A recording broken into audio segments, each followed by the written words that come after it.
Good evening everyone. सबको मेरी आवाज आ रही है? आप सबको मेरी आवाज सुनाई दे रही है? मुझे ऐसा लग रहा है कि शायद आज साउंड का कुछ प्रॉब्लम हो रहा है। प्लीज आप सब बताइए कि सबको मेरी आवाज आ रही है।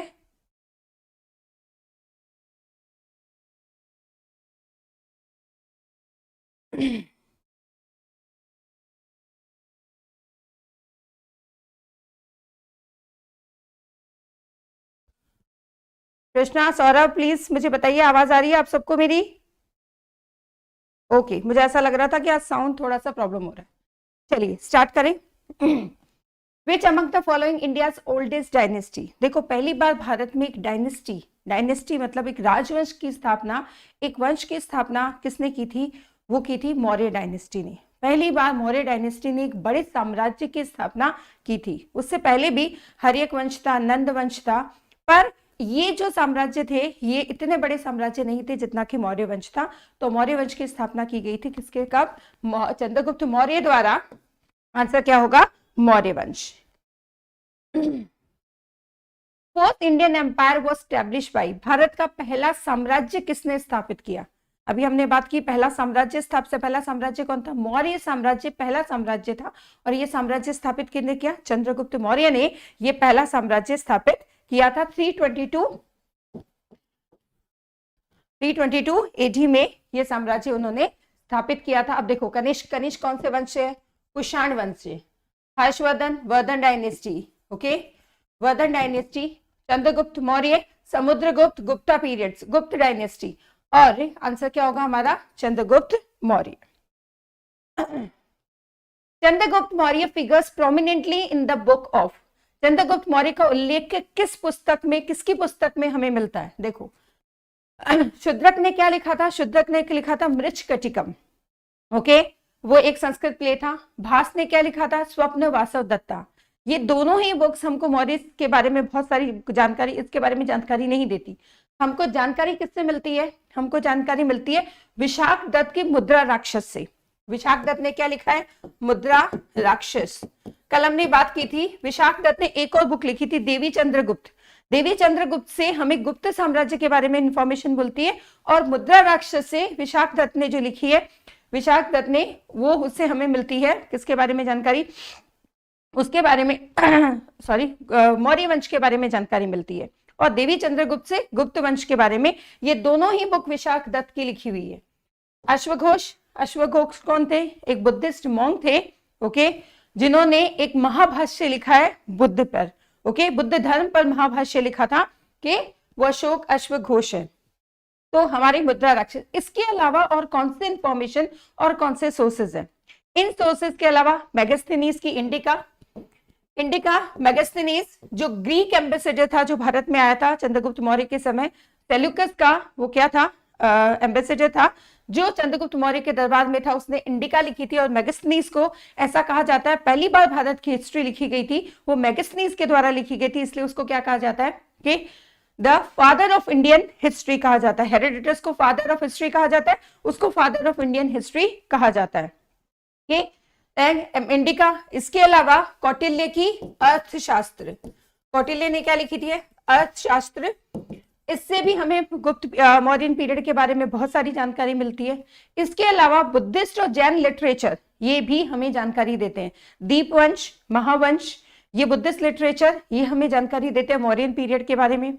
और जैन लिटरेचर भी हमको इंफॉर्मेशन देता है, क्योंकि चंद्रगुप्त ने अपने अंतिम दिनों में जैन धर्म को ग्रहण कर लिया था। तो हमें उसके जैन साहित्य से भी इसके बारे में जानकारी मिलती है। तो ये सारे इंफॉर्मेशन है जो हमको किससे मिलती है? सारी सोर्सेज है चंद्रगुप्त मौर्य और मौर्य साम्राज्य के बारे में जानकारी। इसके अलावा मौर्य पीरियड के जानने का सबसे अच्छा स्रोत क्या है? अशोक के अभिलेख। अशोक के जो अभिलेख है, अशोक के जो अभिलेख, मेजर और माइनर अभिलेख जो अशोक के थे, उन अभिलेखों से पूर्ण रूप से हमें काफी जानकारी इसके बारे में मिलती है। तो सबसे अच्छा स्रोत जो है ये बुक्स हैं, मुद्रा राक्षस, इंडिका, अर्थशास्त्र एंड अशोक के अभिलेख, जो हमें जानकारी देते हैं किसके बारे में? मौर्यन पीरियड के बारे में। ठीक, तो आंसर होगा Vishakha Datta. Next, Who amongst the following Mauryan rulers did conquer the Deccan? निम्नलिखित में से मौर्य शासकों में किसने दक्कन पर विजय प्राप्त की थी? साउथ इंडिया डेक्कन पर विजय किसने प्राप्त की थी? देखो देख, साउथ इंडिया में जो चंद्रगुप्त मौर्य है जिसने जैन धर्म ग्रहण कर लिया था, उसके बाद वो अंतिम दिनों में कहाँ रहा था? साउथ इंडिया ही रहा था। भद्रबाहु जो जैन मुनि थे उनके साथ वो कहाँ चले गए थे? South India. और श्रवणबेलगोला में वहीं पर मृत्यु हुई थी किसकी? चंद्रगुप्त मौर्य की। पर एक्चुअली साउथ इंडिया को कॉन्कर करने का काम, साउथ इंडियन स्टेट्स को कॉन्कर करने का काम किसने किया था? बिंदुसार ने। बिंदुसार ने साउथ इंडिया को जीतने का काम किया था, बिंदुसार। चंद्रगुप्त ने कुछ एरियाज पे किया था, ओके। चंद्रगुप्त ने पूरी तरह से दक्षिण पे विजय नहीं की थी। आंसर हमारा क्या होगा? बिंदुसार। नेक्स्ट, बुलंदी बाग वॉज एन एंशियंट साइट हो। बुलंदी बाग किसका प्राचीन स्थल है? बुलंदी बाग एक जगह है जो कहां पर है? पाटलिपुत्र में, ओके। कहां पर है? पाटलिपुत्र का एक साइट है, पाटलिपुत्र का एक हिस्सा है बुलंदी बाग। नेक्स्ट देखते हैं, in which year did Chandragupta had defeated Seleucus? Chandragupta ने सेल्यूकस को किस वर्ष में हराया था? कौन सा वर्ष था जब सेल्यूकस को हराया था? ओके, सेल्यूकस को उसने हराया था 300 बीसी में उसने हराया था, और उसके बाद उसकी पुत्री हेलेना से उसने विवाह कर लिया था, और तभी से मेगास्थनीज उसका एम्बेसडर, उन्होंने आपस में एम्बेसडर्स का एक्सचेंज किया था, जिसकी वजह से मेगास्थनीज चंद्रगुप्त मौर्य के दरबार में आया था, ओके। तो आंसर क्या होगा हमारा? 305 BC. Who came to India during the time period of Chandragupta Maurya? Chandragupta Maurya के टाइम किस के वक्त में भारत में कौन आया था? देखो, फाइयान जो भारत में आया था वो कब आया था? चंद्रगुप्त सेकंड। ये चंद्रगुप्त सेकंड कौन है? गुप्ता पीरियड का जो चंद्रगुप्त सेकंड है वो। हेनसांग भारत आया था हर्षवर्धन के टाइम। हर्षवर्धन जो वर्धन डायनेस्टी का, और जिसे एंशिएंट पीरियड का लास्ट रूलर कहा जाता है, हर्षवर्धन, ओके। स्ट्रैबो एक ग्रीक फिलोसोफर था, और मेगास्थनीज जो था आप सबको पता है वो भारत आया था। ये अलग अलग टाइम पीरियड में भारत आए थे, ये ट्रेवलर्स थे जो भारत आए थे। तो आंसर क्या होगा हमारा? Strabo. Greek ambassador in Megasthenes was in the court of which of the ruler? ये हमको पता है कौन से, किसमें? चंद्रगुप्त के टाइम पीरियड में वो भारत आया था। Next, Who was referred to as Sandrocotus in the writings of the Greek? यूनानियों के लेखन में सेंड्रोकोटस के रूप में किसे संदर्भित किया गया है? किसे सेंड्रोकोटस कहा है? सेंड्रोकोटस शब्द का इस्तेमाल, एंड्रोकोटस या सेंड्रोकोटस इस शब्द का इस्तेमाल ग्रीक लिटरेचर्स में किसके लिए किया है? चंद्रगुप्त मौर्य के लिए किया है, सेंड्रोकोटस। ओके, आंसर होगा Chandragupta Maurya. Next, Who was the son of Chandragupta? Chandragupta Maurya ने मौर्य डायनेस्टी की स्थापना की, उसके बाद उसको सक्सीड किया किसने? बिंदुसार ने। बिंदुसार, एंड उसके बाद बिंदुसार के बाद रूलर कौन बना? अशोक, ओके। ये 3 इंपॉर्टेंट रूलर्स है, और लास्ट जो रूलर था वो कौन था? बृहदत्त, ओके। और बाकी के रूलर थे, पर हम 3 मेन रूलर्स के बारे में हमसे पूछा जाता है, चंद्रगुप्त मौर्य, बिंदुसार, अशोक, और लास्ट जो रूलर था वो कौन था? बृहदत्त। बृहदत्त जो था वो लास्ट मौर्यन था बृहदत्त, ओके। तो सबसे पहले चंद्रगुप्त, चंद्रगुप्त के बाद बिंदुसार, और बिंदुसार के बाद अशोक। बिंबिसार कौन था? बिंबिसार हर्यक डायनेस्टी से रिलेटेड है, ओके। जो पहली डायनेस्टी, उससे मौर्यन पीरियड से पहले की डायनेस्टी, जहां से एक्चुअली भगत का हिस्ट्री शुरू होती है। तो पहली डायनेस्टी हर्यक डायनेस्टी थी। बिंबिसार हर्यक डायनेस्टी का रूलर था, हर्यक डायनेस्टी से रिलेटेड था।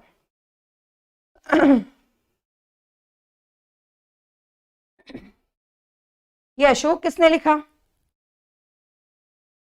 गौरव सर का लाडला। गौरव सर इतना अच्छा पढ़ाते हैं, तो गौरव सर अशोक कैसे लिखा आपने? अशोक कैसे हो सकता है? तो बिंदुसार कौन था फिर?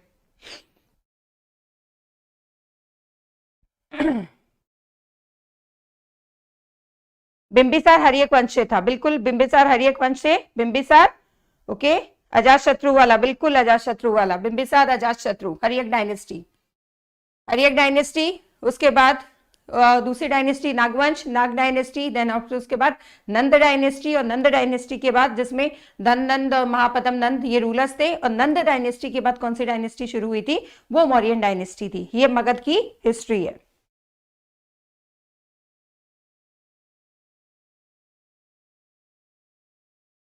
हाँ पूछा जाता है कभी कभी, लेकिन जनरली जो क्वेश्चंस हमारे बनते हैं ना वो बनते हैं इन्हीं तीन रूलर्स के बारे में। क्वेश्चन जनरली इन्हीं तीन रूलर्स के ज्यादा से ज्यादा ये पूछ लिया जाता है कि बृहदत्त लास्ट कौन सा रूलर था। Next, Deimachus came to India during the reign of, Deimachus किसके शासनकाल में भारत आया था? देखो डिमेचस कौन था, ओके डिमेचस, एंड पहले डिमेचस की बात करते हैं। डिमेचस जो था सीरिया का एम्बेसडर था, ओके सीरिया से बिंदुसार ने कुछ चीजों की डिमांड की थी सीरिया के रूलर से, वाइन, कुछ कीमती चीजें और वहां के फिलोसोफर्स। तो सीरिया के जो राजा था उसने जवाब दिया था कि हम वाइन आपको भेज सकते हैं, बाकी आप बहुमूल्य चीजें हम आपको भेज सकते हैं, पर हमारे ही फिलोसोफर्स को नहीं भेज सकते। फिर उसके बाद डिमेचस को वहां के राजा ने, सीरिया के राजा ने, ओके किस रूप में ऐसे एज ए एम्बेसडर भारत में भेजा था। तो डिमेचस किसके टाइम में भारत आया था? बिंदुसार के टाइम में भारत आया था डिमेचस, ओके बिंदुसार के टाइम में भारत आया था, डिमेचस भारत आया था। और एक और ग्रीक फिलोसोफर भारत आया था उस समय, 3 ग्रीक फिलोसोफर्स भारत आए थे मौर्यन पीरियड में। डायनोसियस, डायनोसियस किसका एम्बेसडर था? वो Ptolemy, okay Greek ruler Ptolemy का, टॉलेमी सेकंड का एम्बेसडर था डायनोसियस जो भारत में आया था। उसके बाद डिमेचस ये सीरिया के रूलर के का एम्बेसडर था जो भारत में आया था। और मैगस्थनीस, ये 3 ग्रीक ट्रेवलर्स, ग्रीक एम्बेसडर्स थे जो भारत में मौर्यन पीरियड के टाइम आए थे। पहला मैगस्थनीस, उसके बाद डिमेचस और डायनोसियस, ये 3, ओके डायनोसियस टॉलेमी का एम्बेसडर था, डिमेचस ये किसका था? ये सीरिया के रूलर का एम्बेसडर था। और मैगस्थनीस आप सब जानते हैं किसका? सेल्यूकस का एम्बेसडर था। ये 3 एम्बेसडर्स भारत में ग्रीक एम्बेसडर्स आए थे, तो आंसर होगा Bindusara. The name of by which Ashoka is referred in his inscriptions, Ashok का उल्लेख उसके अभिलेखों में किस नाम से मिलता है? कौन सा नाम है जिसके लिए जिसका नाम मिलता है? ओके प्रियदर्शी, देव नाम प्रिया, ये सब नाम मिलते हैं। पर यहां पर जो आंसर होगा हमारा चक्रवर्ती, धर्मदेव, धर्म कीर्ति, पर उसके जो अभिलेखों में उसका जो नाम मिलता है वो क्या मिलता है? प्रियदर्शी। किस नाम से जाना जाता है? अशोक प्रियदर्शी के नाम से उसके टाइम, ओके ये जाना जाता है।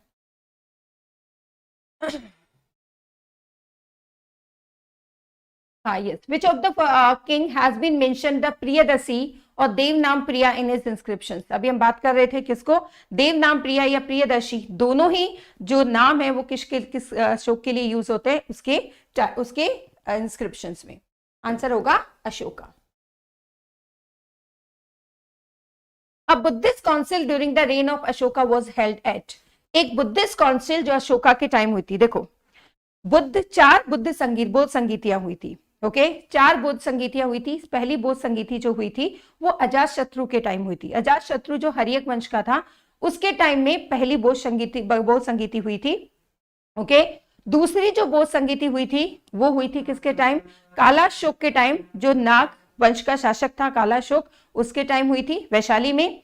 तीसरी बोध संगीति जो हुई थी वो पहली हुई थी, चलो लिखी देती हूँ, पहली हुई थी राजगृह में, किसके टाइम? अजात शत्रु के लिए। फर्स्ट बोध संगीति जो थी अजात शत्रु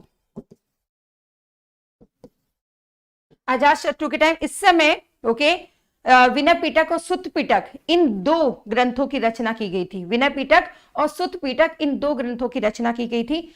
सेकेंड जो हुई थी वो किसके टाइम हुई थी? कालाशोक के टाइम हुई थी, ओके ये कहां पर हुई थी? वैशाली में। थर्ड जो बोध संगीति हुई थी ये किसके टाइम हुई थी? ये अशोक के टाइम हुई थी। कहां पर हुई थी? पाटलिपुत्र में। और इस बोध संगीति में अभिधम पिटक की रचना की गई थी। अभिधम पिटक की रचना की गई थी इसमें, और इसके जो अध्यक्ष थे वो मोगलीपुत्र तिस्य थे। मोगलीपुत्र तिस्य ने मोगलीपुत्र ने अध्यक्षता की थी और अभिधम पीटक की रचना हुई थी। ओके, और फर्स्ट जो राजगृह में हुई थी उसमें विनय पीटक और सुत्त पीटक, इन 2 बौद्ध ग्रंथों की रचना हुई थी। और फोर्थ जो बौद्ध संगीति हुई थी वो कहां पर हुई थी? वो कश्मीर में हुई थी, कश्मीर के कुंडल वन में। और किसके टाइम हुई थी? कनिष्क, जो कुषाण रूलर है कनिष्क, उसके टाइम हुई थी। ओके, कुषाण रूलर है उनके टाइम हुई थी फोर्थ बौद्ध संगीति। और इसमें क्या हुआ था?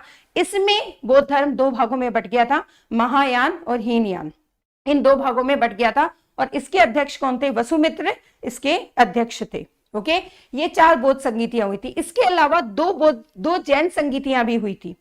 पहली जैन संगीति जो हुई थी पाटलिपुत्र में हुई थी, किसके टाइम? चंद्रगुप्त मौर्य के टाइम, पहली जैन संगीति। ओके, फर्स्ट जैन जो हुई थी वो किसके टाइम हुई थी? चंद्रगुप्त मौर्य के टाइम, मौर्य के टाइम हुई थी, क्योंकि चंद्रगुप्त मौर्य ने जैन धर्म को अपना लिया था। ये पाटलिपुत्र में हुई थी। और सेकंड जो हुई थी वो वल्लभी गुजरात में हुई थी, क्योंकि वल्लभी गुजरात जो है, वल्लभी जो है जैन धर्म का बहुत बड़ा सेंटर रहा है। ओके, तो सेकंड जो जैन संगीति हुई थी वो कहां पर हुई थी?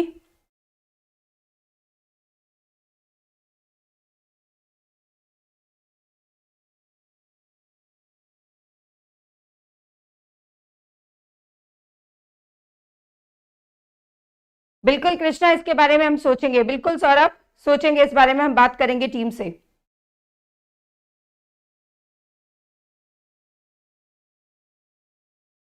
बिल्कुल हम टीम से बात करेंगे इस बारे में, बिल्कुल बात करेंगे। ओके, और सेकेंड बौद्ध जैन संगीति, देखो 2 जैन संगीति हुई थी और 4 बौद्ध संगीति हुई थी, बौद्ध असेंबलीज हुई थी। तो पहली जैन संगीति हुई थी पाटलिपुत्र में चंद्रगुप्त मौर्य के टाइम, और दूसरी हुई थी वल्लभी गुजरात में। ये 2 तो जैन संगीति हो गई। 4 बौद्ध संगीति हुई थी पहले राजगृह में अजातशत्रु के टाइम। ओके, यहाँ पर विनय पीटक और सुत्त पीटक की रचना हुई थी। ओके, देन सेकेंड कालाशोक जो नागवंश का शासक था उसके टाइम वैशाली में हुई थी। थर्ड में अशोक के टाइम पाटलिपुत्र में हुई थी, जिसमें अभिधम पीटक की रचना हुई थी। फोर्थ कश्मीर के कुंडनवल में हुई थी, कनिष्क के टाइम कुषाण वंश का रूलर था। इसमें बौद्ध धर्म 2 भागों में बट गया था। ओके, और जो पहली जैन संगीति था इसका भद्रबाहु ने क्या किया था? बहिष्कार किया था। बाद में भद्रबाहु जो थे, भद्रबाहु की लीडरशिप में दिगंबर जो जैन क्या जैन धर्म का एक भाग है दिगंबर, वो लोग दिगंबर कहलाए थे जो भद्रबाहु को फॉलो करते थे। ओके, ये 6 संगीतियां आपको याद रहनी चाहिए। विच one of the following inscription contains the name of Ashoka? इनमें से कौन सा अभिलेख है जिसमें अशोक का नाम हमको मिलता है? कौन सा अभिलेख है जिसमें अशोक का नाम हमको मिलता है? अशोक का नाम देखो वैसे तो 4 अभिलेख में मिलता है, पर यहां पर जो अभिलेख है उसमें है गुजरा अभिलेख। गुजरा और मस्की ये 2 अभिलेख है जहां पे हमको अशोक का नाम मिलता है। गुजरा अभिलेख ये कहां पर है? ये एमपी में है। ओके, और मस्की अभिलेख, ओके, मस्की अभिलेख ये कहां पर है? ये कर्नाटका में है, कर्नाटका में है। इन 2 अभिलेखों में हमको जानकारी किसकी मिलती है? अशोक के नाम की जानकारी मिलती है। ओके, एमपी में गुजरा अभिलेख और मस्की कर्नाटका में मस्की अभिलेख, ये 2 अभिलेख है जहां से हमें पता चलता है कि अशोक का नाम वहां पर इंस्क्राइब्ड हुआ है। इसके अलावा ब्रह्मगिरी में भी अशोक का नाम मिलता है, और एक नेट्टूर अभिलेख है, ब्रह्मगिरी भी कर्नाटक में है, और एक नेट्टूर अभिलेख है जो आंध्र प्रदेश में है, वहां से भी अशोक का नाम हमें पता चलता है। ओके, पर 2 मुख्य अभिलेख है। ओके, पहला गुजरा एमपी में और दूसरा मस्की कर्नाटक में। Okay,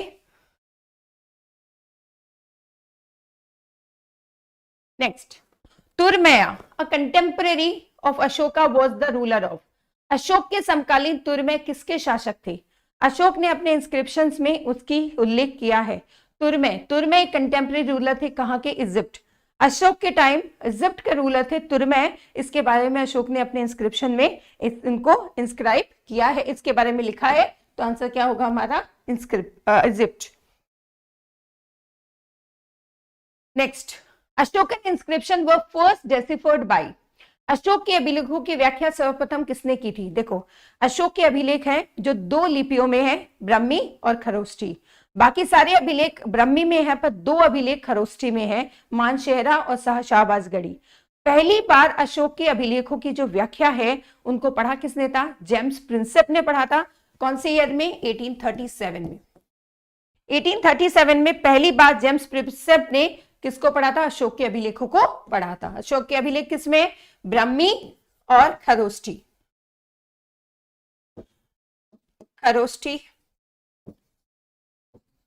okay. ये तो है लिपि, और लैंग्वेज कौन सी यूज हुई है? प्राकृत।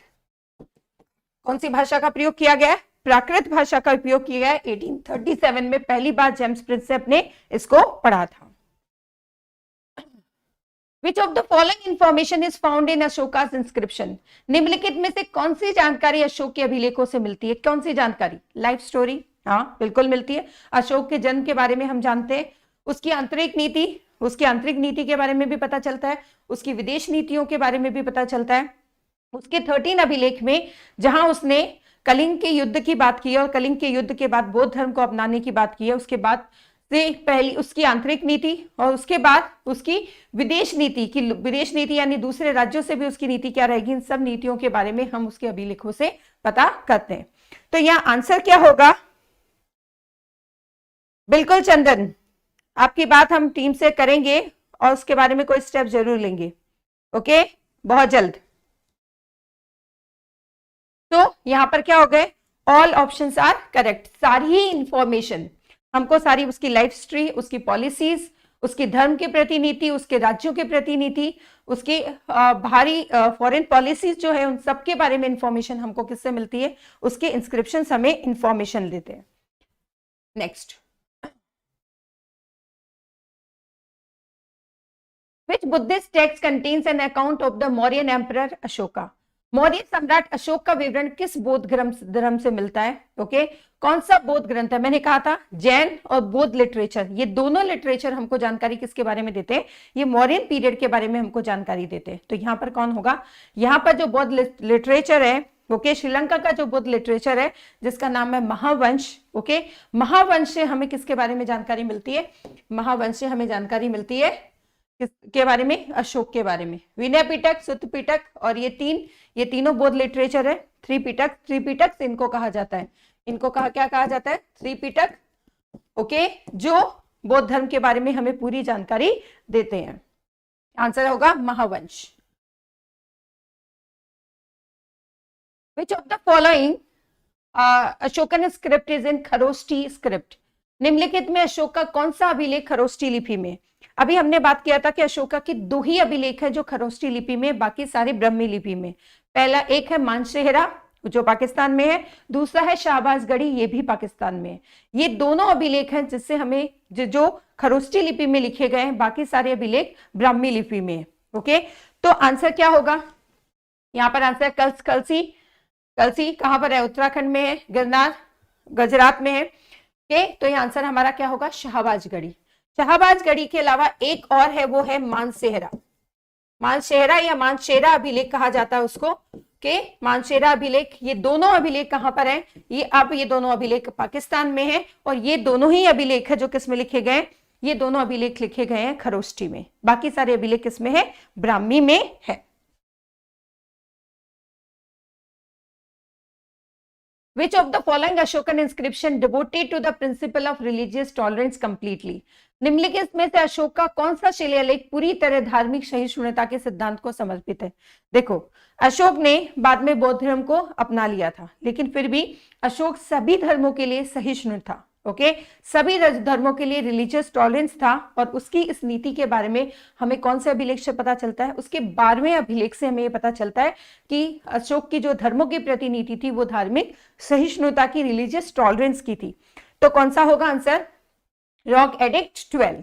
ओके, रॉक एडिक्ट 12 से हमें पता चलता है। देखो, 13 से कलिंग युद्ध के बारे में और बौद्ध धर्म को अपनाने के बारे में हमको 13 से पता चलता है, और उसकी रिलीजियस टॉलरेंस जो पॉलिसी थी उसके बारे में हमको रॉक एडिक्ट 12 से पता चलता है। तो आंसर होगा बी।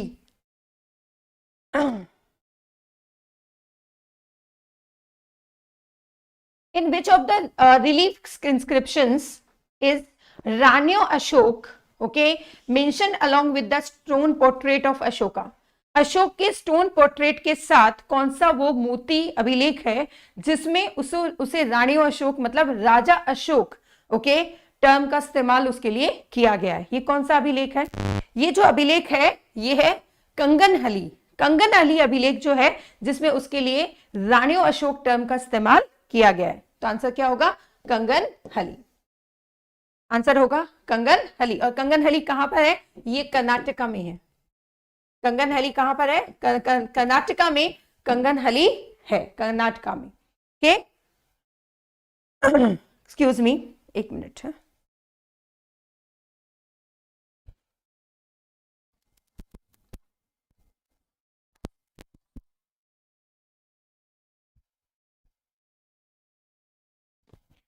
आंसर क्या होगा? ए कंगनहली, कर्नाटक।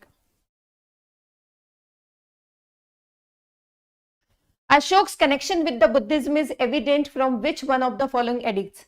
अशोक का बौद्ध धर्म से संबंध निम्नलिखित में से किस एक अभिलेख से स्पष्ट होता है? कौन सा? अभी मैंने बताया कि अशोक ने कलिंग युद्ध के बाद बौद्ध धर्म को अपना लिया था। इस बारे में हमें पता उसके 13वें अभिलेख से चलता है। 13वां अभिलेख जो है वो हमें बताता है कि कलिंग के युद्ध के बाद वो बौद्ध धर्म को अशोक ने बौद्ध धर्म को अपना लिया था। ओके, तो आंसर हमारा क्या होगा? Major rock edict 13। ओके, 13 से हमें पता चलता है कि उसने बौद्ध धर्म को अपना लिया था। कलसी इज फेमस फॉर? कलसी किस लिए प्रसिद्ध है? बुद्धिस्ट चैत्य, Persian coins, rock addicts of Ashoka, temples of Gupta period. किसके लिए फेमस है कलसी? कलसी एक जगह है कहां पर? उत्तराखंड में, देहरादून के पास। और कलसी फेमस है अशोक के अभिलेख के लिए। यहाँ पर अशोक का एक अभिलेख है जिसकी वजह से कलसी फेमस है। तो ये किस लिए होगा? Rock edict of Ashoka. और कलसी कहां पर पड़ता है? कलसी है उत्तराखंड में। उत्तराखंड और कहां पर? उत्तराखंड के पास भी, देहरादून के पास। उत्तराखंड में देहरादून के पास एक जगह है जहां पर अशोकन रॉक एडिक्ट है के, इसलिए कलसी फेमस है। In which of the following inscriptions of Ashoka mention has been made of the south Indian kingdoms? Ashoka के किस अभिलेख से भारतीय, दक्षिण भारतीय राज्यों के बारे में, राजाओं के बारे में हमें पता चलता है? अशोक ने अपने सेकंड अभिलेख में ये लिखा है, उसने सारे पांड्य, चोल, ओके, सारे राजाओं के बारे में जानकारी दी है। पर एक जो राज्य है, वो एक जो वंश है वो उसमें मिसिंग है। कोई बता सकता है कौन सा वंश है जिसके बारे में उन्होंने कोई जानकारी नहीं दी है? ओके, ये कौन सा है? सेकंड मेजर एडिक्ट, दूसरा प्रमुख शिलालेख जो उसका है उसमें उसने साउथ इंडियन राजाओं के बारे में जानकारी दी है। पर इसमें से एक जो वंश है, जो काफी इंपॉर्टेंट वंश था जिसके बारे में अशोक ने नहीं लिखा है, वो है सातवाहन। सातवाहन वंश के बारे में उसने कोई जानकारी अपने शिलालेख में नहीं दी है। बाकी सारे जो राज्य हैं उनके बारे में, चोल है, पांड्यास है, इन सारे राज्यों के बारे में, राजाओं के बारे में उसने जानकारी दी, पर सातवाहनों के बारे में कोई उल्लेख नहीं है। और आंसर कौन सा है? सेकंड मेजर एडिक्ट में उसने ये जानकारी दी है।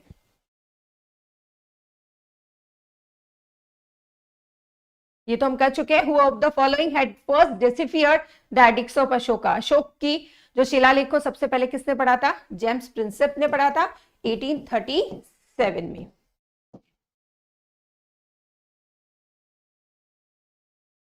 द गुजरा minor rock edict in which the name of Ashoka is mentioned is located in? गुजरा लघु अभिलेख जिसमें अशोक के नाम का उल्लेख है वो कहां पर है? हम बात कर चुके हैं। दो अभिलेख है जिसमें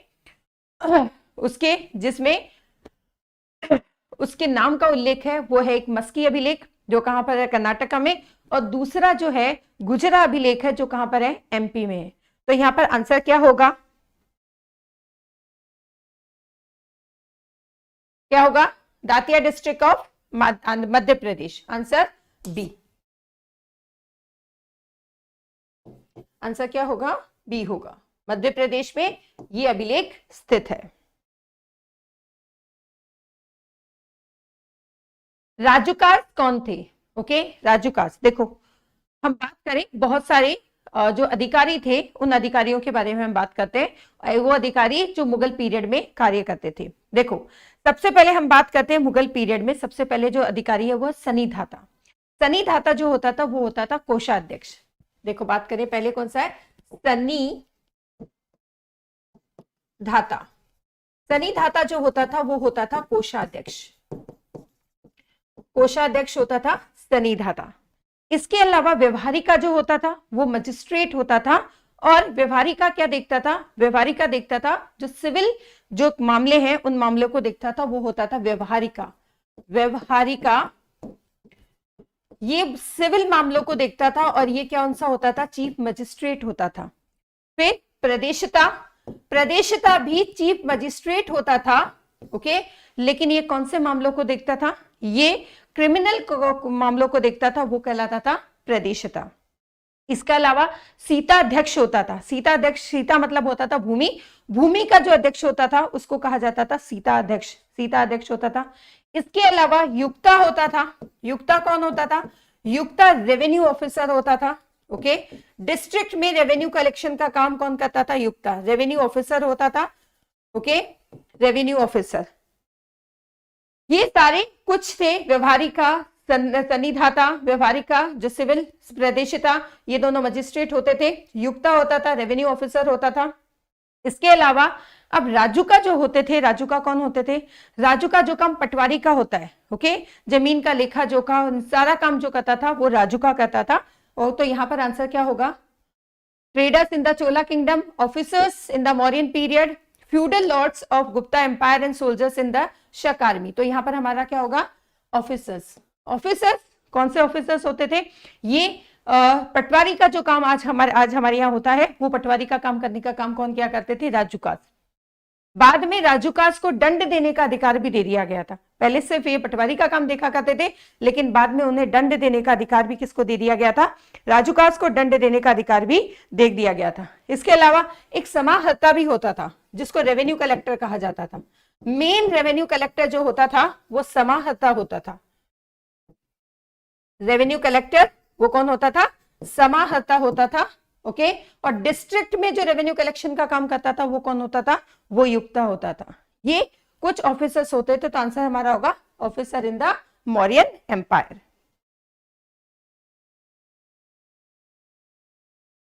Which one of the following official was not a part of Mauryan Empire? अब इसमें देखो कौन मौर्यन एम्पायर का अध्यक्ष, कौन अधिकारी नहीं है। देखो अभी हम बात कर चुके हैं, राजुका कौन होगा, राजुका जो है वो पटवारी का काम करता था। प्रदेशिका जो था वो डिस्ट्रिक्ट जज होता था, प्रदेशिका क्या होता था, डिस्ट्रिक्ट जज। अभी हमने दो जजों की बात की थी, और दो कौन से जजेस होते, व्यवहारिका और प्रदेशिता। व्यवहारिका और प्रदेशिता ये दो जजेस होते थे, चीफ जजेस होते थे, जो क्रिमिनल और सिविल मामलों को देखते थे। डिस्ट्रिक्ट में जज का काम कौन करता था, प्रदेशिका। राजुका कौन होता था, पटवारी, पटवारी का काम होता था राजुका का। युक्ता अभी हमने बात की, डिस्ट्रिक्ट में रेवेन्यू कलेक्शन करने का काम कौन करता था, युक्ता करता था, ये रेवेन्यू ऑफिसर होता था। तो अघारिका ये कोई भी ऑफिसर क्लास या ये कोई भी पोस्ट मौर्यन एडमिनिस्ट्रेशन में नहीं होती थी। तो आंसर होगा ए।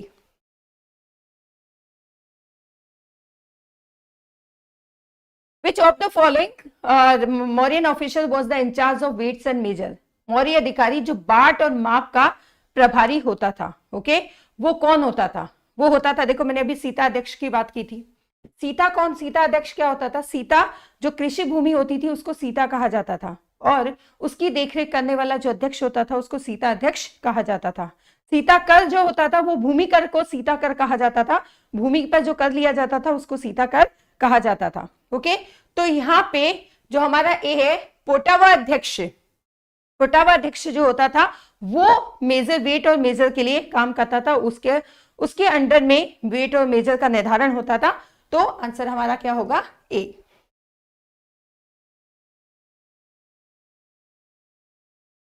क्यों, कितना बड़ा नाम है, पंडो पंकोडा, पंकोडा पंकोडा का सनीरोधे, कैसा अजीब सा नाम है, पंकोड का सनीरोधे, पंकोड का सनीरोधे, ऐसा एक ऑफिसर होता था मौर्यन पीरियड में। ये किसमें काम, क्या काम करता था, इसका काम क्या होता था, फिल्दी ड्रिंकिंग वाटर, गंदा पानी, एक दंड होता था, सॉरी ऑफिसर बोलते बोलते हुए, एक दंड होता था।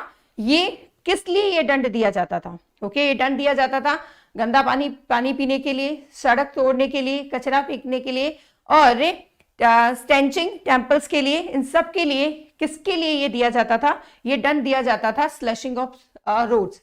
रोड्स को जो लोग तोड़ते थे उनको ये दंड दिया जाता था। ये क्वेश्चन पूछा हुआ है किसी एग्जाम में, ये क्वेश्चन पूछा गया था। ओके, ये पूछा गया हुआ क्वेश्चन है। यस गणपत राज, आपने क्या लिखा है? गणपत, अगर आपने मेरा थंबनेल देखा होगा तो शायद आपको नाम पता चल गया होगा। ओके, आपको मेरा थंबनेल देख के आपने क्लास स्टार्ट की कि नहीं की? थंबनेल में मेरा नाम लिखा हुआ है।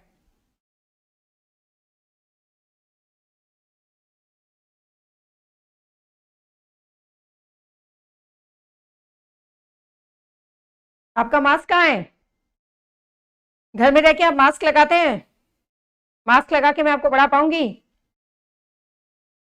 जब आप घर में अकेले होते हैं तो आप मास्क का इस्तेमाल करते हैं क्या? बड़े अजीब अजीब क्वेश्चन लोग पूछते हैं। ओके, आप सबको पता है जो लोग मेरी क्लास अटेंड करते हैं। गणपत, आपने शायद मेरी क्लास पहली बार अटेंड करी है तो आपको शायद मेरा नाम नहीं पता है, बाकी सब लोगों को मेरा नाम मालूम है। और आप मेरा थंबनेल देखेंगे आपको मेरा नाम वहां से मिल जाएगा। ओके, देखिए आपको थंबनेल से मेरा नाम मिल जाएगा। The official agronomy during the Mauryan age was related to which of the following? Agronomy जो एक ऑफिसर होता था वो किस संबंध में, किस चीज से संबंधित होता था? एग्रोनोमी। ओके, ये क्वेश्चन भी पूछा हुआ है किसी प्रीवियस एग्जाम में। एग्रोनोमी जो था वो कौन सा अधिकारी होता था? Weights and measure. Weights and measure की तो हम बात कर चुके हैं अभी। पोटावा अध्यक्ष जो था वो वेट्स एंड मेजर से रिलेटेड था। Administrative management, construction of roads and revenue management. तो यहाँ पर आंसर रेवेन्यू मैनेजमेंट की भी हम बात कर चुके हैं। रेवेन्यू मैनेजमेंट के लिए अभी हमने समाहर्ता की बात की थी। ओके, समाहर्ता के अलावा युक्ता की बात की थी। ये लोग रेवेन्यू कनेक्शन देखते थे और सनिधाता जो होता था वो कोषाध्यक्ष होता था। लेकिन कंस्ट्रक्शन ऑफ रोड्स मतलब रास्तों का निर्माण और उसका देखरेख, रास्तों के निर्माण और रोड्स के निर्माण और उसके देखरेख का जो काम होता था वो कौन करता था? वो एग्रोनोमी करता था। एग्रोनोमी करता था। तो आंसर होगा कंस्ट्रक्शन ऑफ रोड्स, सड़कों का निर्माण।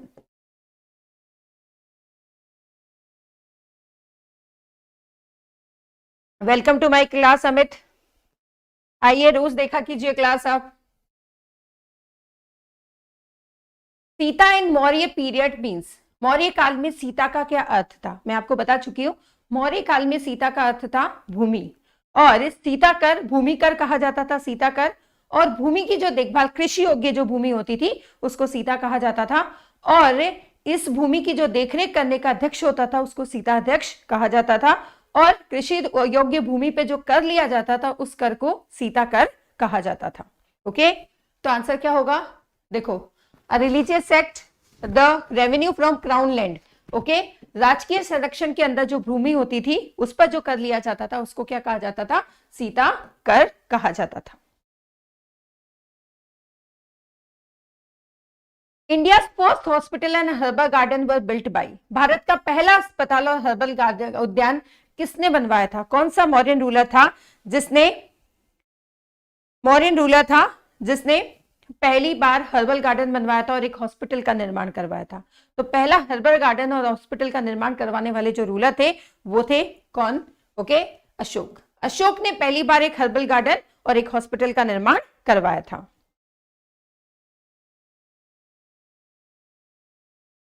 Which among the following prohibits remarriage? निम्नलिखित में से कौन पुनर्विवाह को प्रतिबंधित करता है? कौन सी बुक है इसमें जो पुनर्विवाह को प्रतिबंधित करती है? कौन सी बुक में ऐसा मेंशन किया हुआ है?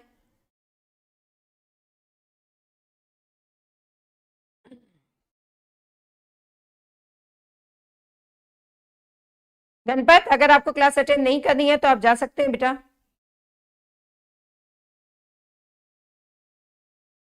क्योंकि आप कमेंट देखने की बात करते हो पर एक भी कमेंट आपका किसी बारे में नहीं है। ओके, किसी चीज के बारे में, कुछ इंपॉर्टेंट चीज के बारे में आपका कोई कमेंट नहीं है। Which among the following prohibits remarriage? क्या बता सकते हैं कोई?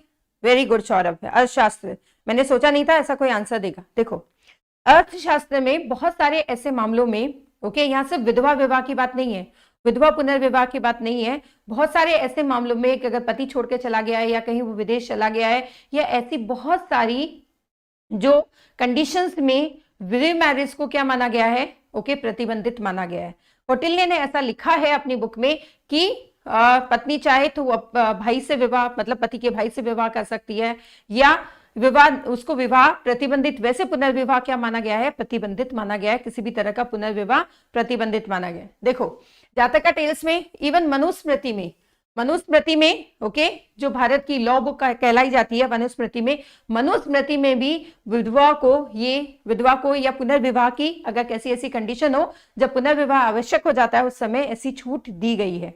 जातका टेल्स में ऐसी कोई बात नहीं कही गई है, याज्ञवल्क्य में भी ऐसी कोई बात नहीं है, पर हम यहाँ दो की बात करेंगे। मनुस्मृति में विमेन को फ्रीडम दी गई है रिमैरिज की, पर अर्थशास्त्र में इसके लिए मनाही ही है, अर्थशास्त्र में इसके लिए मनाही है। हाँ, लगता है मुझे ऐसा ही करना पड़ेगा।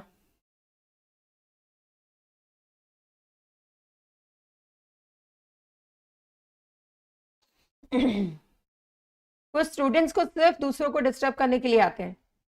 देखो गणपत, मैं आपको बता दूं ना, मैं ऐसी कोई फालतू बातें में करने में इंटरेस्टेड रखती हूँ। मेरे सारे बच्चे जो क्लास देखते हैं,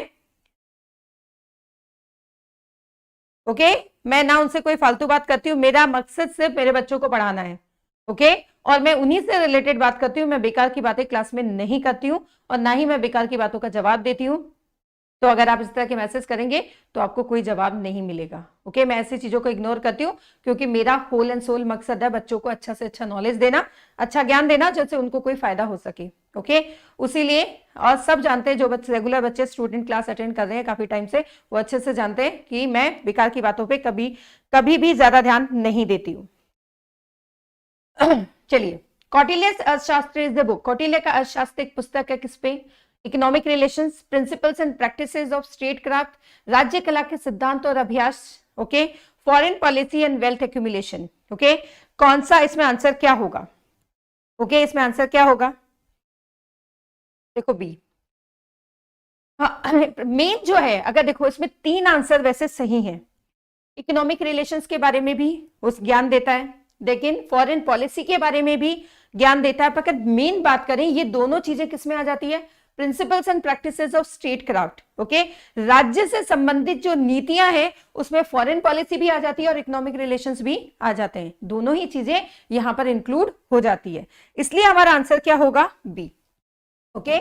इसमें से हमको एक आंसर सुनना है, वैसे देखा जाए तो उसमें वो फॉरेन पॉलिसी के बारे में भी ज्ञान देती है अर्थशास्त्र, और कौटिल्य ने इकोनॉमिक रिलेशंस के बारे में भी लिखा है, पर ये दोनों चीजें यहां पर इंक्लूड हो जाती है। तो हमारा आंसर क्या होगा? आंसर होगा बी।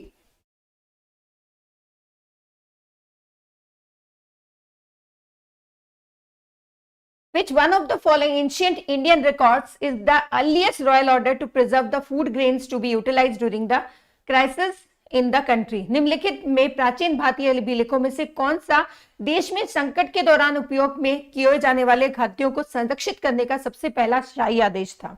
ओके, कौन से शाही आदेश में, कौन से एडिक्ट में पहली बार यह कहा गया था कि हमको खाद्यान्न को प्रिजर्व करके रखना चाहिए ताकि कभी ऐसा संकट आए तो उसको यूज किया जा सके?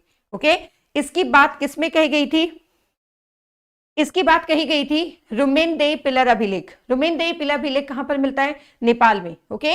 नेपाल में है रुमेनदेई पिलर अभिलेख, ओके, जिसमें हमें इस बात के बारे में जानकारी मिलती है कि राजा ने, ओके, लोगों को खाद्यान्न को सुरक्षित रखने को कहा जिससे वो संकट के समय उसका इस्तेमाल किया जा सके उसका। तो आंसर हमारा होगा रुमेनदेई पिलर अभिलेख, और कहां पर मिलता है ये? नेपाल में।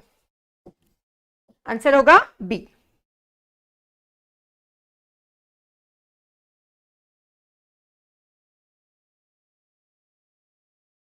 हमारी क्लास डेली ही होती है बेटा। मोहम्मद अख्तर, डेली क्लास का टाइम 8 बजे है और रोज 8 बजे ही क्लास होती है। Which one of the following is the seventh part of the state according to the सप्तांग theory of state? Maurya administration में 7 सप्तांग, राज्य के 7 अंगों की बात की गई है, राज्य के 7 अंगों की बात की है। इसमें पूछा है कि 7वां अंग कौन सा है, तो 7 अंग कौन से हैं? देखो, पहला है किंग, ओके, दूसरा है अमात्य, किंग, अमात्य, इसके अलावा थर्ड हमारा हो गया जनपद, फोर्थ फर्स्ट, सेकेंड, थर्ड जनपद, फोर्थ दुर्ग, फिफ्थ कोश, ओके, सिक्स्थ है दंड, क्या है दंड, ये सिक्स्थ है, और सेवेंथ जो अंग है इसका वो है मित्र।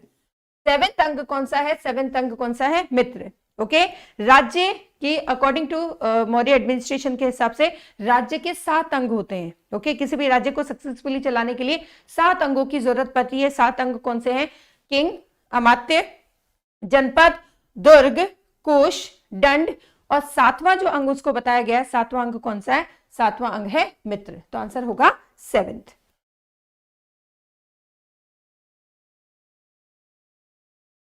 Who was the author of indica, indica के लेखक कौन है, आप सब जानते हैं इंडिका के लेखक कौन है। इंडिका के लेखक कौन है, मैगस्थनीज, जो एम्बेसडर थे, ग्रीक एम्बेसडर जो भारत में आए थे, और इनको क्या कहा जाता है, फादर ऑफ इंडियन हिस्ट्री कहा जाता है। Okay, father of Indian history कहा जाता है मैगस्थनीज को। मैगस्थनीज ऐसा कहा जाता है, मैगस्थनीज की जो इंडिका है वो कभी भी और अपने ओरिजिनल फॉर्म में हमें प्राप्त नहीं हुई थी, पर इंडिका के बारे में जानकारी हमको अलग अलग सोर्सेस से मिलती है, और इंडिका में क्या लिखा हुआ उसकी जानकारी भी अलग अलग सोर्सेस से मिलती है, जिसके बारे में बात की जाती है इंडिका में। पर बहुत सारी ऐसी चीजें हैं जो दूसरे अगर हम स्रोतों में देखें तो इंडिका में वो जानकारी सही तरीके से नहीं दी गई है। ओके, फिर भी पहली बार भारत का जो हिस्ट्री लिखी गई थी, इसीलिए उसको क्या कहा जाता है, इसीलिए मैगस्थनीज को the father of Indian history कहा जाता है। आंसर होगा मैगस्थनीज।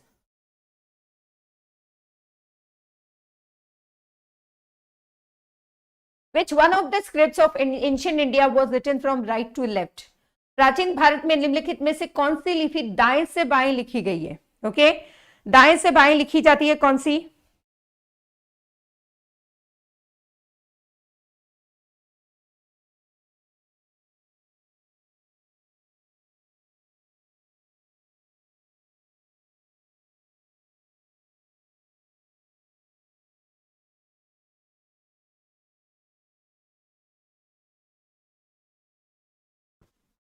ब्राह्मी नहीं है, ब्राह्मी नहीं है, खरोष्ठी है। कौन सी लिखी है?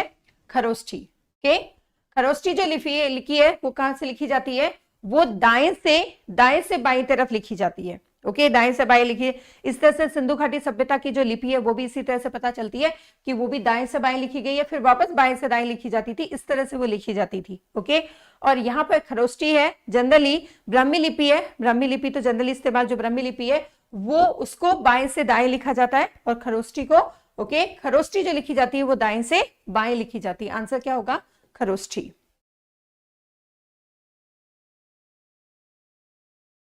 The lake in the Gujarat was an artificial reservoir built during the rule of Mauryas. Gujarat में एक झील जो मौर्यों के शासनकाल के दौरान निर्मित की गई थी, वो कौन सी झील थी? देखो, लोनार कहां पर है? लोनार महाराष्ट्र में है। ये एक क्रेटर है। ओके, क्रेटर झील है लोनार। लोकटक कहां है? लोकटक मणिपुर में है। ओके, नॉर्थ ईस्टर्न स्टेट की सबसे बड़ी झील है लोकटक। ओके, पुष्कर कहां है? पुष्कर झील है राजस्थान के अजमेर में, एक होली प्लेस है पुष्कर है, जहां पर ब्रह्मा का मंदिर है, सास बहू का मंदिर है। लोनार झील है जो एक क्रेटर है। ओके, वो महाराष्ट्र में, लोकटक मणिपुर में, जहां पर फ्लोटिंग पार्क है। ओके, अब बची कौन सी है? सुदर्शन झील। सुदर्शन झील कहां है? सुदर्शन झील गुजरात के सौराष्ट्र में है। सौराष्ट्र में इस झील का निर्माण करवाया गया था। किसने करवाया था? झील का निर्माण चंद्रगुप्त मौर्य के गवर्नर, जो सौराष्ट्र में गवर्नर थे, पुष्यगुप्त। ओके, किसने करवाया था इस झील का निर्माण? पुष्यगुप्त ने इस झील का निर्माण करवाया था। जो सौराष्ट्र के उस समय चंद्रगुप्त मौर्य के अंडर में सौराष्ट्र के गवर्नर थे, उन्होंने इसका निर्माण करवाया था। तो निर्माणकर्ता कौन है? पुष्यगुप्त, जो सौराष्ट्र के गवर्नर थे। तो आंसर हमारा क्या होगा? सुदर्शन लेक। फिर इस लेक का पुनर्निर्माण किसने कराया? पुनर्निर्माण हुआ था स्कंदगुप्त के टाइम पीरियड में। स्कंदगुप्त के टाइम पीरियड में इस झील का पुनर्निर्माण किया गया था, स्कंदगुप्त के टाइम पीरियड में। तो आंसर हमारा होगा सुदर्शन।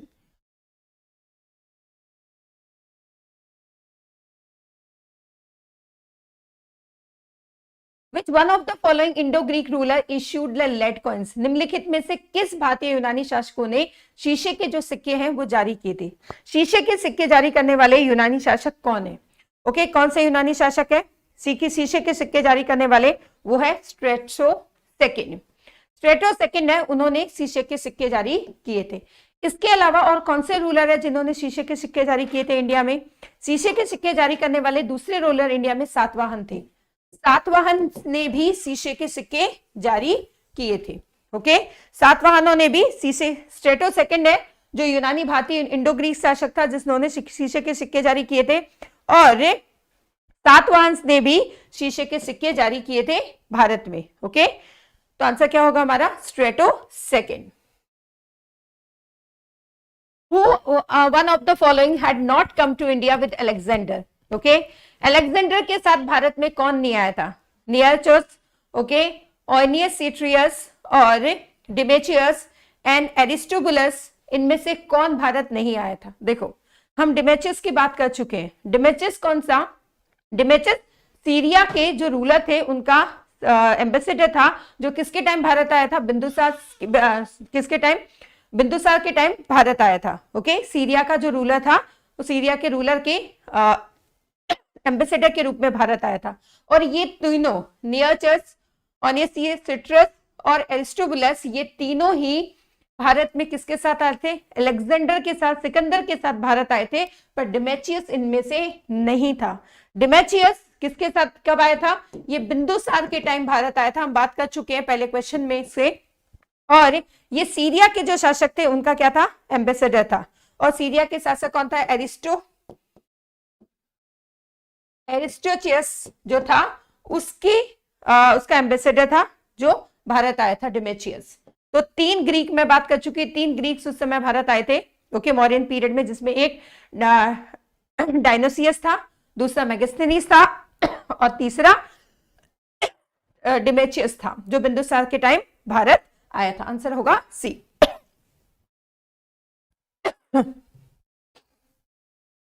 आप क्वेश्चन देखिए। The practice of military governorship was first introduced in India by the, Bharat में सैन्य शासन की प्रथा सबसे पहले किसके द्वारा शुरुआत की गई थी? किसके द्वारा भारत में सैन्य शासन की प्रथा की शुरुआत की गई थी?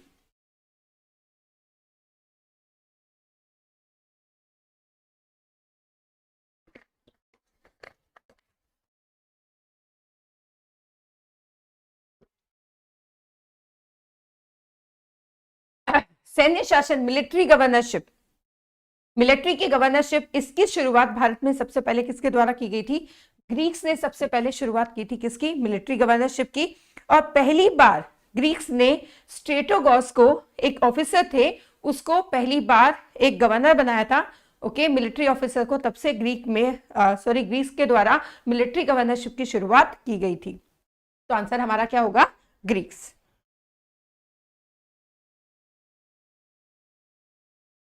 Who amongst the following issued the gold coins regularly in ancient India? निम्नलिखित में से किसने भारत में सोने के सिक्के जारी किए थे? नियमित रूप से सोने के सिक्के जारी किए गए थे। कौन सा वंश था जिसने सोने के सिक्के जारी किए थे? सातवाहन, शक, कुषाण और पर्थियन। किसने जारी किए थे? किसने जारी किए थे सोने के सिक्के?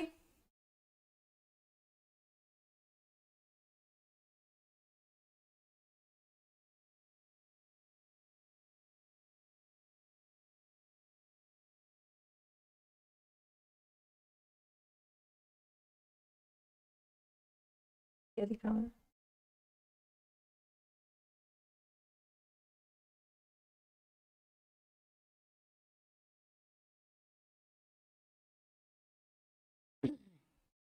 देखो किसने किए थे सबसे पहले? इसने रेगुलरली इस्तेमाल कितने किए थे? कड़फिज। ओके, कुषाण रूलर जो कड़फिज था, उसने सोने के सिक्के जारी किए थे।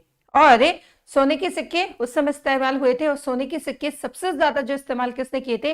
वो गुप्त वंश में सोने के सिक्कों का इस्तेमाल हुआ था, जिनको क्या कहा जाता था? कल ही हमने पढ़ा था, दिनार। सोने के सिक्कों को क्या कहा जाता था? दिनार कहा जाता था। तो यहाँ पर कौन सा वंश है जिन्होंने सोने के सिक्के जारी किए थे भारत में? वो थे कुषाण। कुषाण ने सोने के सिक्के जारी किए थे। Which of the following dynasty expanded its empire even outside of the India? निम्नलिखित में से किस राजवंश ने भारत के बाहर भी अपने साम्राज्य का विस्तार किया था? वो कौन सी डायनेस्टी थी जिन्होंने भारत के बाहर भी अपने साम्राज्य का विस्तार किया? Gupta dynasty, Mauryan dynasty, Kushan dynasty या नन ऑफ द अबव? कौन सी डायनेस्टी है इसमें से जिसने भारत के बाहर भी अपने साम्राज्य का निर्माण किया है? कौन सी डायनेस्टी हो सकती है, बताओ? मौर्यन डायनेस्टी पहली डायनेस्टी है, गुप्ता डायनेस्टी गोल्डन पीरियड है, इसके अलावा कुषाण डायनेस्टी है, ओके, जो एक पावरफुल डायनेस्टी रही है इंडिया की। इनमें से कौन सी डायनेस्टी है? Maurya dynasty. Yes, Maurya dynasty है जिन्होंने भारत से बाहर भी अपना साम्राज्य का एक्सपेंशन किया था, वो है Mauryan dynasty. Who among the following was the ruler of Kushan dynasty? निम्नलिखित में से कौन कुषाण वंश का शासक था? विक्रमादित्य, ओके, विक्रमादित्य एक उज्जैन का शासक भी था, विक्रमादित्य जिसने विक्रम संवत चलाया था। विक्रमादित्य की उपाधि बहुत सारे राजाओं ने भी ली है, ओके, चंद्रगुप्त विक्रमादित्य, ये उपाधि काफी सारे राजाओं ने भी ली है। तो दंतीदुर्ग, दंतीदुर्ग कौन था? राष्ट्रकूट वंश का संस्थापक जो था वो दंतीदुर्ग था। दंतीदुर्ग ने, ओके, दक्कन एरिया में राष्ट्रकूट वंश की स्थापना की थी, प्रेजेंट डे महाराष्ट्र में, ओके। पुष्यमित्र, पुष्यमित्र शुंग, जिसने मौर्य डायनेस्टी के बाद जो डायनेस्टी स्टैब्लिश हुई थी वो पुष्यमित्र और शुंग डायनेस्टी थी, और शुंग डायनेस्टी का स्थापना किसने की थी? पुष्यमित्र शुंग ने की थी। तो पुष्यमित्र शुंग किससे है? Shunga dynasty. Dantidurga Rashtrakuta dynasty, Rashtrakuta dynasty से रिलेटेड है। विक्रमादित्य ये उपाधि भी है और एक उज्जैन के शासक भी थे विक्रमादित्य, ओके। सो यहां पर क्या होगा? कडफिज, ओके। कडफिज जो थे वो क्या थे? कुषाण शासक थे, पर कुषाणों में सबसे इंपॉर्टेंट शासक कौन था? वो था कनिष्क। कनिष्क सबसे इंपॉर्टेंट शासक था, उसके टाइम में बहुत सारी चीजें हुई है। सबसे महत्वपूर्ण घटना तो कौन सी है कनिष्क की? बौद्ध संगीति जो कनिष्क के टाइम हुई थी कुंडल वन में, जहां पर बौद्ध धर्म दो भागों में बट गया था। वसुमित्र, अशोक घोष जैसे लोग उस संगीति में थे, और यहाँ पर बौद्ध धर्म हीनयान और महायान में बट गया था। कुषाण के टाइम में, कनिष्क के टाइम ही दो आर्ट्स का प्रादुर्भाव हुआ था, गांधार स्कूल ऑफ आर्ट और मथुरा स्कूल ऑफ आर्ट। इन दोनों आर्ट स्कूल्स का प्रादुर्भाव भी किसके टाइम हुआ था? कुषाण वंश के टाइम में ही हुआ था। तो एक महत्वपूर्ण डायनेस्टी थी भारत की कुषाण वंश। आंसर हमारा क्या होगा? सी।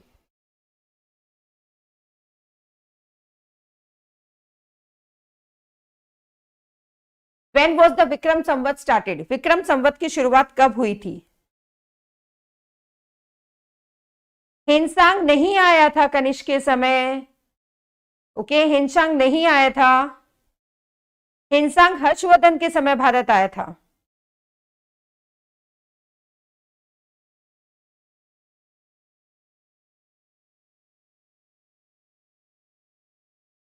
ओके, हिंसांग किसके समय आया था? हिंसांग हर्षवर्धन के समय भारत आया था, हिंसांग कनिष्क के समय भारत नहीं आया था, ओके। यहां पर किसने शुरुआत की थी? देखो, विक्रम संवत की जो शुरुआत हुई थी वो हुई थी 57 बीसी में, ओके। कहीं कहीं 58 बीसी भी लिखा हुआ आता है, 57 बीसी में शुरुआत की थी। और ये शुरुआत किसने की थी?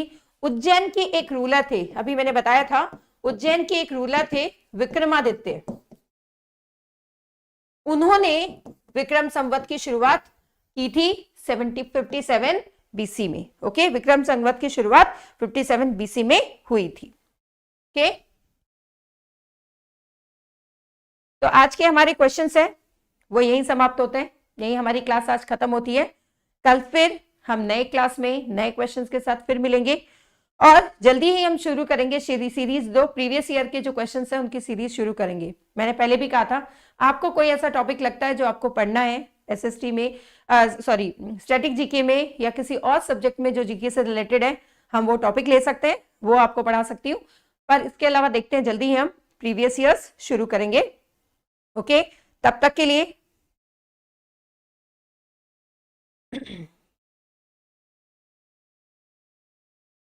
ओके, तब तक के लिए गुड नाइट, कल फिर मिलेंगे, ओके। गुड नाइट, ध्यान रखिए अपना, पढ़ते रहिए।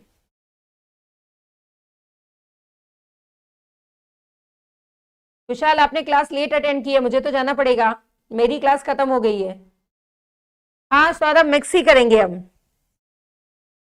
जल्दी शुरू करेंगे, ओके, ताकि सारे तरह के क्वेश्चन और सब तरह के सब्जेक्ट्स उसमें इंक्लूड हो सके। ओके, तो जल्दी शुरू करेंगे।